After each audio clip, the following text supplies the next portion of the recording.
정관용의 지금 이 사람.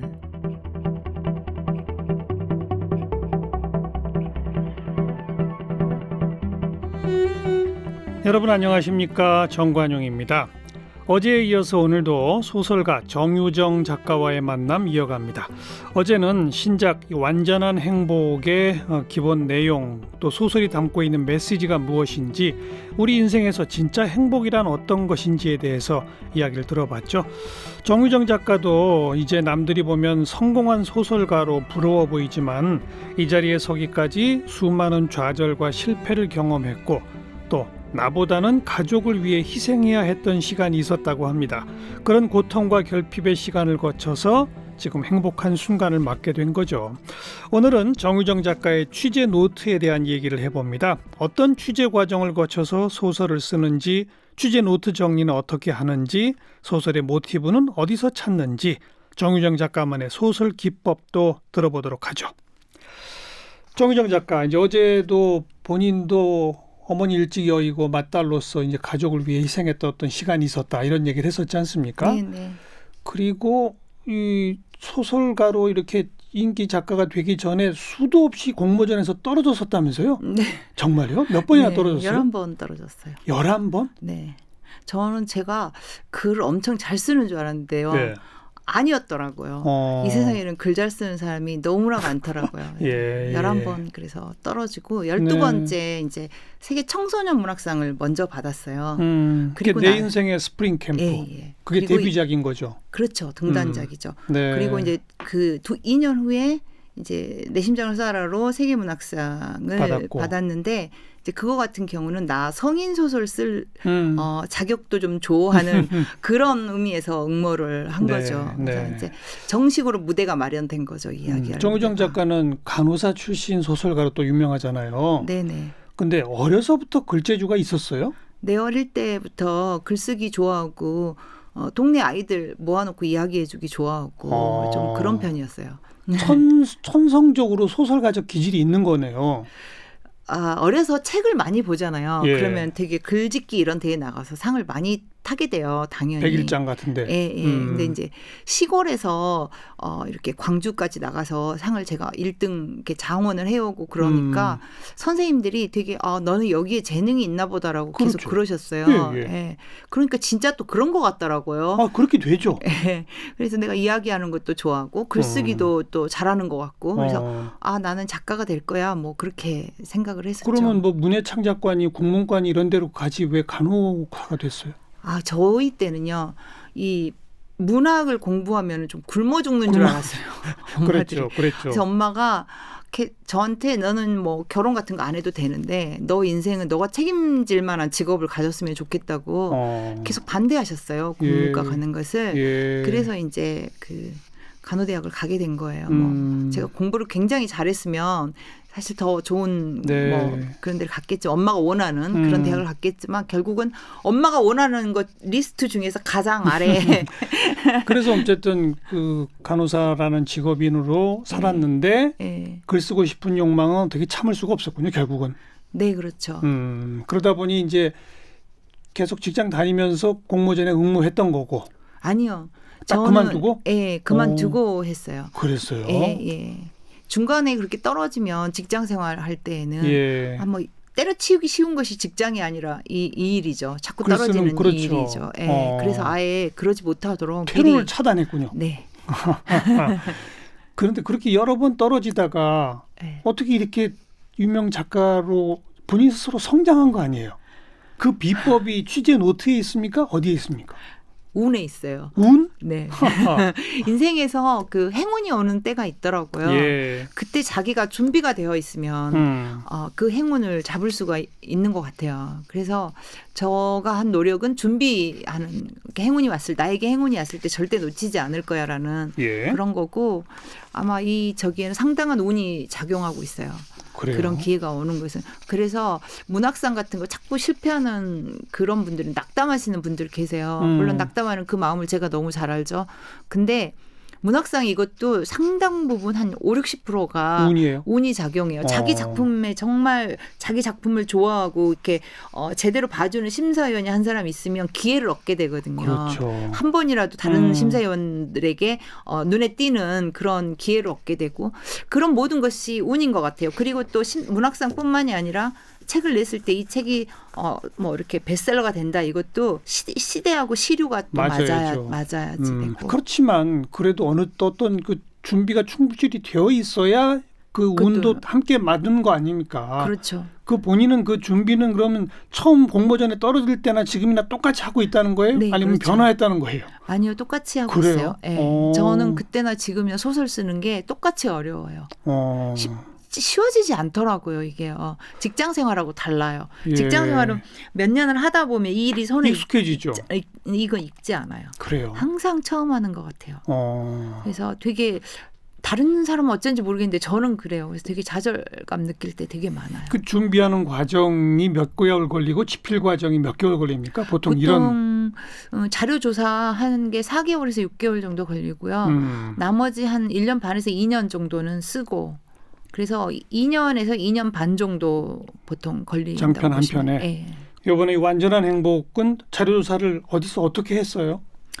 우선은 가장 기본적으로 자기의 이 성격 장애에 대한 공부를 해야 되니까 이제 심리학 공부하고 정신의학 공부, 성격 장애 공부. 이 성격 장애가 우리나라에 논문이 그렇게 많지가 않아가지고요. 이제 해외 논문은 또 제가 영어를 읽을 줄 모르니까 그래서 번역된 거 안에서만 이렇게 제가 그거를 공부를 했고요. 또 전문가 인터뷰도 하셨을 거고. 네, 그렇죠. 프로파일러 만났고 이제 또 이 안에서 이제 수면제라든가 뭐 약들이 나와요. 약이 나오는데 이제 그런 것들은 또 의대 교수님, 양리학 교수님한테 이제 또 컨펌도 받고 의논도 하고 그리고 또 이제 주인공 중에 화자 중에 한 명이 기자이기 때문에 이제 기자 생활에 대해서도 기자 이제 현직 기자에게 또 전화해서 물어보고 네. 좋더라고요. 그게 제가 이제 무명일 때는 기자님을 내가 어떻게 알겠어요. 그런 점에서는 되게 좋더라고요. 제가 바로 이제 친분이 있는 분에게 도와달라 할 수 있으니까. 그런 식으로 취재한 걸 노트에 다 필기를 해요? 네. 몇 권 정도 나와요? 이렇게 준비하려면? 준비하면은 제가 이렇게 두꺼운 노트를 하나 쓰는 걸 좋아하거든요. 이렇게 재생지인데 보통 그걸로 하나 내지는 3분의 2 정도 나오는 것 같아요. 그 책하고 뭐 이렇게 취재하고 이런 거를 그러고 나서 이제 조그만 노트들 이제 얇은 노트들이 한 이제 소설이 끝내기까지는 이제 4권 5권 정도 나오고 스케치북이 이제 공간을 그려야 되니까 스케치북으로 쓰는 노트 하나 있고. 스케치북으로 공간까지 그려놔요? 예, 저는 소설이 기본적으로 바탕에 공간이 없으면 이렇게 잘 쓰지를 못해서 영화 콘티 짜듯이 하는군요. 네, 좀 그런 편이에요. 그래서 그렇게 소설이 치밀하군요. 예, 그런 평가 받죠, 많이. 네, 많이 받죠. 꼼꼼한 준비가 그런 치밀함을 가져오는 거네요. 네, 그렇죠. 또 이 소설 쓰려고 러시아 갔다 왔다고요? 네. 이 소설에서 러시아 바이칼 호수를 보는 게 되게 중요했어요. 그게 이제 물론 소설에 나오기도 하는데 저가 심리적으로 그 어떤 영감을 받을 필요가 있었거든요. 그러니까 이 소설에서 반달 늪이라는 늪이 나오는데 이 늪이 이제 주인공의 심연을 의미해요. 주인공의 내면을. 마음속. 그러니까 보름달 풀문이 될 수 없는 이 사람 완전한 행복을 추구하지만 어떻게 완전하게 되겠어요? 안 되죠. 영원히 채워지지 않는 하프문이거든요. 근데 이제 이거하고 대응해서 이 아이의 그 정말 들여다 보이지 않는 깊은 호수 같은 이제 내면 밑바닥을 좀 보고 싶었거든요. 네. 그래서 이제 세계에서 가장 깊은 호수 뭐 이렇게 쳐봤어요. 바이칼호예요, 그게? 네, 그게 바이칼호래요. 크기도 크지만 깊이가 가장 깊대요. 그래서 이제 한겨울에 그것도 눈보라 속에서 가봐야 했거든요. 왜요? 그 이야기를 그때 써야 되니까요. 그 배경 되는 부분이 그때 써야 되고 또 그런 눈보라 속에서 봐야 잘 보이지 않고 또 호수가 다 얼어 있을 거 아니겠어요. 그래서 갔는데 아로온 섬이라고 이제 바이칼 호수 안에 섬이 있어요. 거기 이제 들어가서 보니까 영하 45도인 거예요. 이렇게 눈물이 찔끔 났는데 추워서 이 눈물이 눈썹에 고드름이 돼서 열리더라고요. 바로. 그런 추위는 태어나서 또 처음 겪어봤는데 뭐 그것도 즐거웠어요. 거기서 직접 얼어붙은 호수를 보니까 이 소설의 묘사가 더 딱 떠오르던가요? 예, 예. 그리고 그렇게 눈보라가 치는데 노을이 져요. 너무 신기하지 않으세요? 눈보라가 치는데 노을이 진다? 네, 눈이 이렇게 휘도는데요. 노을이 빨갛게 져요. 희한하네요. 하늘에서. 너무 신기한 광경을 봐가지고 그게 우리 여우비 오면 해 떠가지고 이렇게 뭐 비 오고 이런 건 봤어도 눈이 막 이렇게 오고 바람이 막 불고 눈이 이렇게 쌓여 있는데 바람이 워낙 거세니까 네. 쌓여 있는 눈이 날려가지고 눈보라처럼 내리는데 그러나 하늘은 맑고 뭐 이런 거네요. 추정컨대. 예. 아무튼 노을이 빨갛게 지는데 아마 제가 봤던 노을 중에서 가장 신비로웠던 노을인 것 같아요. 그래요. 그리고 이처럼 뭔가 장편 하나 쓸 때마다 어딘가 다녀오신 경우가 있죠. 네, 뭐 지니도 이제 지난번에 나와서 말씀드렸는데 이제 세계 보노보가 있다는 곳은 다 찾아다녔죠. 지금 이번에는 이제 그 바이칼 호수를 보기 위해서 러시아를 갔다 왔고. 네. 종의 기원 쓸 때는 산티아고 순례길 다녀오셨지 않았어요? 그 전에 다녀왔죠. 종의 기원을 이제 이렇게 구상하기 위해서 어떻게 쓸 것인지 구상하기 위해서 산티아고를 한 50여일 갔다 왔죠. 실제로 걸은 날짜는 한 40일 정도 걸었고요. 1000km 정도. 네. 열흘 정도는 이제 좀 쉬면서 성당 구경도 다니고 그랬죠. 그렇게 혼자 걸었어요? 네. 혼자 걷다 보니 소설이 딱 정리가 돼요? 일단은 처음에 소설이 정리가 되는 게 아니라 제 마음이 막 흐트러지고 뒤집어지고 하다가 나중에 제 마음이 정리되면서 이제 소설을 어떤 정리할 만한 여유가 생기더라고요. 네, 본인의 마음 정리가 우선이죠. 예, 맞아요. 네. 그 악의 3부작 첫 편이 7년의 밤이잖아요. 네. 그거 쓸 때는 어디 갔다 오셨어요? 그거 쓸 때는 집에서 했어요. 그래요? 네. 그때는 뭐 어디 갈 만한 상황도 아니고 그때는 또 아이가 아주 잘한 상황도 아니었고. 예, 어렵고. 네. 근데 거기 보면은 이게 수중 구조 뭐 이런 그 스킨스쿠버 이런 거 나오잖아요. 네. 그거는 직접 해봤어요? 아니요. 저 SSU 출신의 그 잠수 교관 119. 제 남편이 119 대원이잖아요. 그래서 남편의 동료인 119 대원 중에서 네. SSU 출신으로 이제 장교로 만기 전역한 그분이 계셔가지고 그분 취재를 했군요. 그분을 따라다녔죠. 그랬더니 이제 아주 교과서적인 잠수를 배운 거예요. 네, 그래서 또 이제 뭐 잠수 카페 들어가서 이제 가입해가지고 이제 또 실생활에서 잠수하시는 분들이 있잖아요. 있죠. 예, 그분들 이야기도 또 거기 가서 이제 게시판 글도 다 읽어보고. 그게 듣기만 하고 본인은 직접 물에는 안 들어가 봤어요? 네. 그때는 왜요? 수영도 할 줄 몰랐어요. 그래가지고 들어가 보진 못했고 이제 종의 기원 쓰면서 제가 수영을 직접 배웠죠. 수영 선수가 주인공이었기 때문에 제가 그래도 수영은 배워야 양심이 있지. 그냥 수영도 못하는데 수영 선수를 쓰기가 너무 좀 걸리더라고요, 마음에. 네. 그리고 그 내 심장을 쏴라. 그거 쓸 때는 정신병원 폐쇄병동에 들어갔었어요. 가서 살았다면서요? 네, 일주일 정도 뭐 길진 않았고요. 이제 그분들하고 같이 생활하면서 뭐 밥도 같이 먹고. 그러니까 거기 폐쇄병동에 입원해 있는 정신질환자들하고 같이 있었던 거예요? 네네. 환자도 아닌데 그게 가능해요? 처음에는요. 제가 부탁을 할 때 이제 나 그냥 환자처럼 들어가면 안 돼요. 그랬더니 이제 원장님이 그건 안 된다 그러더라고요. 환자들한테 거짓말을 한 게 나중에 들통나면은 환자들이 상처받는다는 거죠.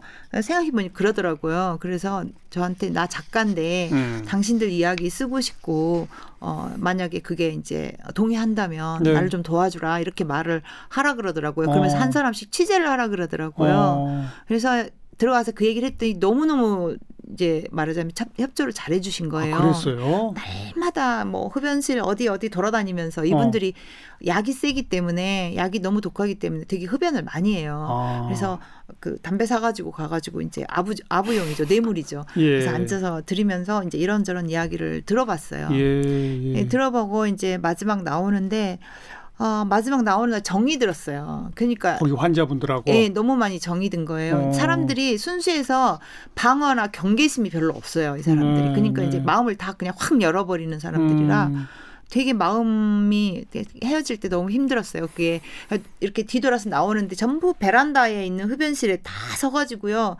작가님 잘 가요 이러는데요. 그분들도 좀 그리웠겠죠. 예, 막 마음이 자기... 울컥하더라고요. 예. 그래서 내 심장을 쏴라 영화가 나왔을 때 이분들 초대하고 싶어가지고 그 병원을 이제 연락을 했는데 그 병원이 어떤 종교의 이제 단체의 산하 병원이었거든요. 폐쇄됐더라고요. 그래가지고 그분들이 어디로 갔는지 찾을 수가 없더라고요. 그렇게 정든 그분들 이야기를 소설로 써야 했잖아요. 네. 괜찮았어요? 그건 부담은 힘들었어요. 그렇죠. 내가 이렇게까지 소설을 써야 될까? 뭐 이렇게 해서까지 당선이 돼야 될까? 이 사람들 이야기를 팔아서까지 막 그런 생각을 했었는데 제가 그 생각을 이번에 있는 사이에도 했었어요. 같이 그 사람들하고 어울릴 때에도 그런 고민을 솔직하게 털어놨었어요. 그랬더니 나가서 자기들 이야기를 알려줬으면 한대요. 우리가 오히려? 어떤 마음으로 이 세상을 살고 있고 어떤 데서 혼란이 오고 어떤 데서 병적인 증세가 오는지 가감 없이 거짓말 하지 말고 그거를 그대로 좀 알려달라고 그러더라고요. 용기가 됐네요. 그분들의 얘기가. 네, 그래서 그래 내가 이거를 거짓 없이 보여주는 게 이게 어떤 이 사람들의 그 협조에 또는 우정에 보답이 될 것이다라는 생각을 하면서 비로소 이제 그때서야 쓸 수가 있었어요. 알겠어요. 그처럼 직접 현장에 가보고 경험하고 수없이 이야기 듣고 어찌 보면 소설을 몸으로 쓰시네요. 네, 발로 쓴다고 봐야죠. 그 전작 악의 3부작은 이제 사이코패스들이 쭉 등장을 하고 이번 신작은 이제 나르시스트들이 등장하고 특별히 그런 사람들을 이렇게 주인공으로 삼는 무슨 이유가 있어요? 저는 이제 아무래도 인간의 어두운 부분에 대해서 되게 관심이 많아요. 관심이 많은 이유가 제가 행복에 대한 이야기, 일상의 밝은 부분에 대한 이야기, 따뜻한 이야기를 쓰는 작가는 따로 있는 것 같아요. 저는 그게 잘 안 되더라고요. 그러니까 제가 좋아하는 거는 어떤 거냐면 우리 왜 인생의 어떤 이렇게 인생이 확 뒤바뀌는 기로 있잖아요. 예. 자기 이렇게 바깥에서 이렇게 운명의 폭력성처럼 내가 통제할 수 없는 어떤 힘으로 내가 이렇게 넘어지는 경우가 있잖아요. 그럴 때 내 안에서 일어나는 어떤 분노라든가 그런 것들이 이거하고 딱 만나면 어떤 시너지 효과가 나가지고요. 안 좋은 시너지죠. 그러니까 최선의 길을 놔두고 최악의 길을 택하는 경우가 왕왕 있더라고요. 근데 그런 경우가 왕왕 있는 정도가 아니라 진짜 많아요. 어리석은 짓을. 그러니까 저 앞에 낭떠러지가 있는데 그냥 가버리는 거예요.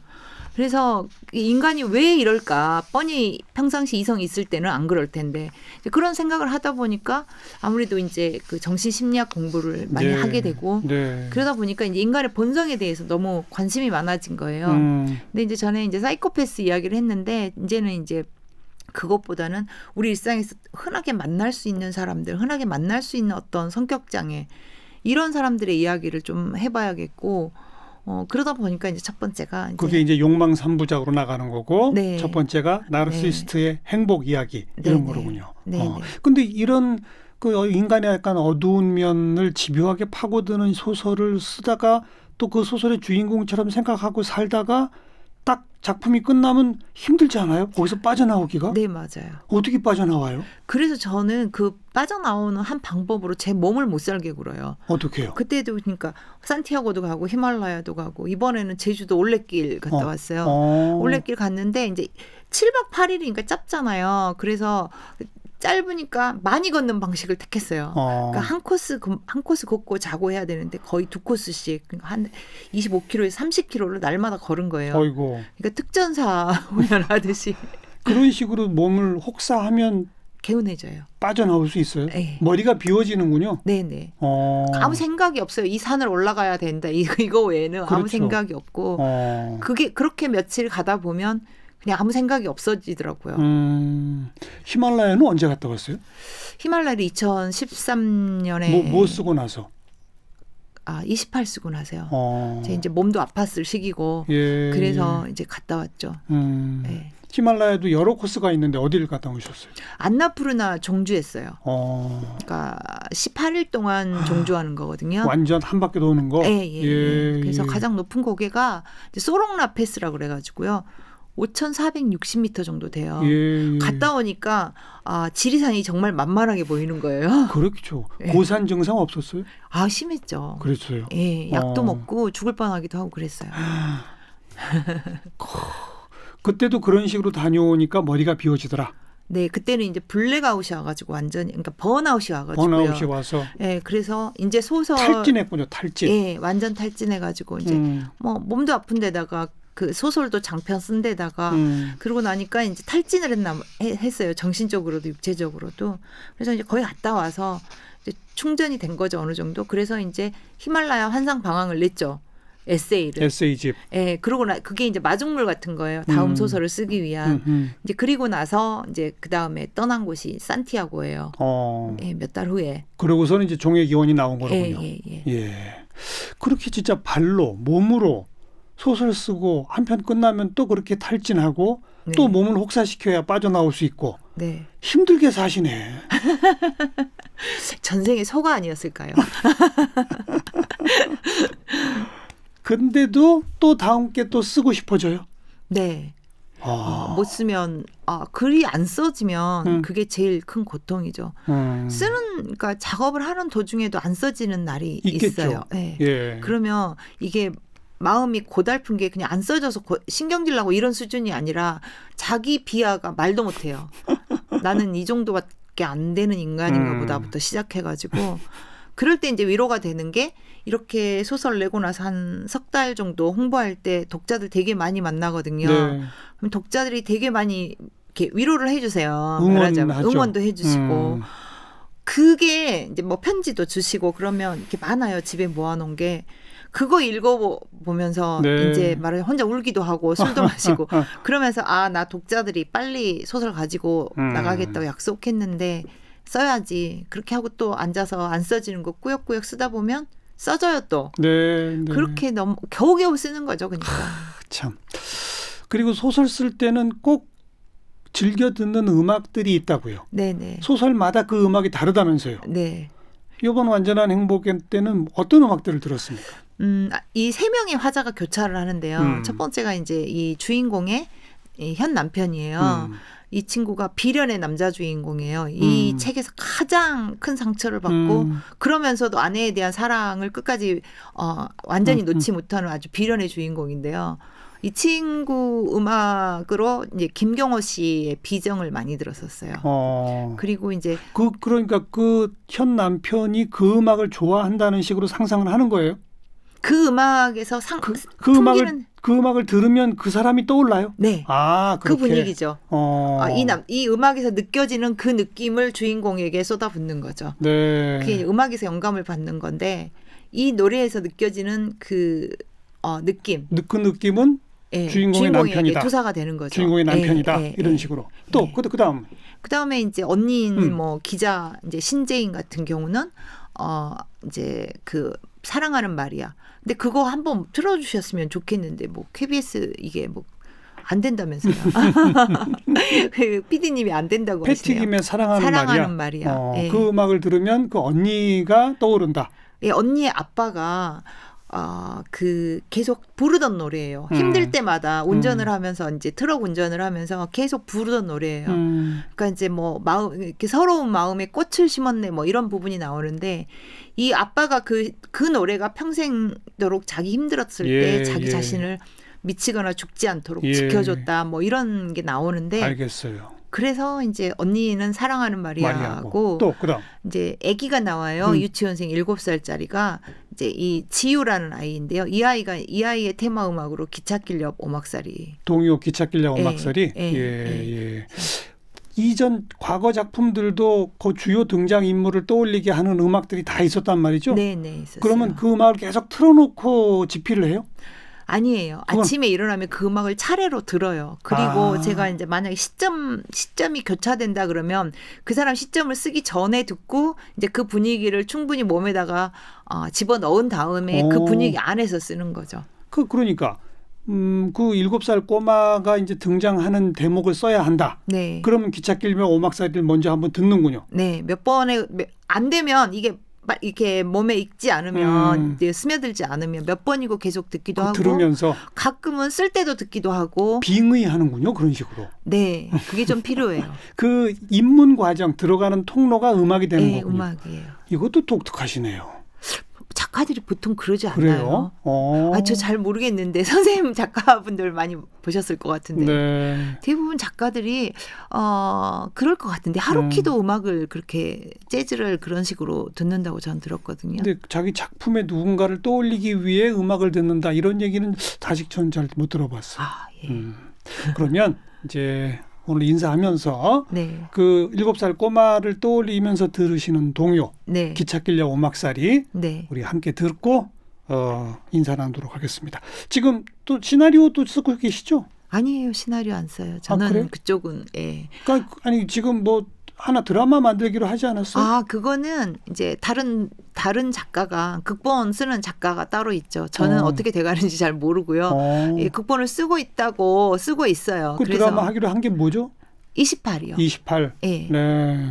그럼 그거는 본인이 직접 쓰는 건 아니로군요. 예, 전혀 그쪽에는 저는 뭐 훈련이 안 돼 있는 사람이라. 극작가가 그걸 각본화 시킨 다음에 그걸 뭐 마지막 감수를 한다거나 이런 것도 안 하세요? 예. 그냥 예. 네. 제 분야가 아니니까요. 알겠습니다. 그럼 그거는 좀 있으면 우리가 드라마로 볼 수 있겠네요. 네, 그랬으면 좋겠어요. 네. 그리고 욕망 3부작의 두 번째 이 소유욕 예. 이걸 다룬 작품은 또 한 2년 기다려야 되겠군요. 네, 2년 안에 가지고 오려고 노력을 하겠습니다. 알겠습니다. 네. 신작 완전한 행복 들고 온 정유정 작가 함께 만났고요. 기찻길역 오막살이 들으면서 인사 나눕니다. 고맙습니다. 네, 감사합니다.